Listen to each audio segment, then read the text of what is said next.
Hello everyone, పైన మీరు వీడియోలో చూస్తున్నారు కదా, చిన్న స్టోన్ నుంచి చాలా పెద్ద స్టోన్ వరకు ఉన్నాయి. అంటే చిన్న సైజ్ స్టోన్ వచ్చేసి 5 మిల్లీమీటర్స్ ఉంటుంది, పెద్ద స్టోన్ వచ్చేసి హైట్ 1 మీటర్ ఉంటుంది. అంటే పెద్ద స్టోన్ చిన్న స్టోన్ కన్నా 1000 రెట్లు పెద్దది. అంత చిన్న స్టోన్ అంత పెద్ద స్టోన్ ని పడగొట్టగలిగింది. మీరు చెప్పొచ్చు, ఆ చిన్న స్టోన్ పడగొట్టింది, దాని మీద కొంచెం పెద్ద స్టోన్ ని, ఆ స్టోన్ వెళ్ళి ఇంకో స్టోన్ ని, ఆ స్టోన్ వెళ్ళి ఇంకో స్టోన్ ని, అలా పెద్ద స్టోన్ ని రీచ్ అయింది అని చెప్పొచ్చు.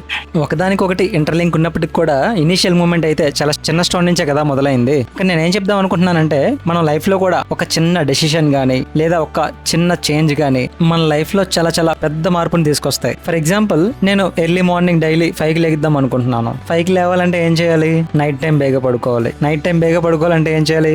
కాస్త ఎర్లీగా డిన్నర్ కూడా ఫినిష్ చేయాలి. అంతేకాదు, లేట్ నైట్ గంటలు బెడ్ మీద పడుకొని రీల్స్ స్క్రోల్ చేయడం కూడా ఆగిపోతుంది. నేను జస్ట్ ఎర్లీ మార్నింగ్ 5కి లేగిద్దాం అనుకుంటున్నాను, బట్ ఇన్ని చేంజెస్ వస్తున్నాయి. మనం చాలాసార్లు అనుకుంటాం, ఈ చిన్న డెసిషన్ వల్ల మన లైఫ్ లో మార్పు వస్తుందిలే అని చెప్పేసి.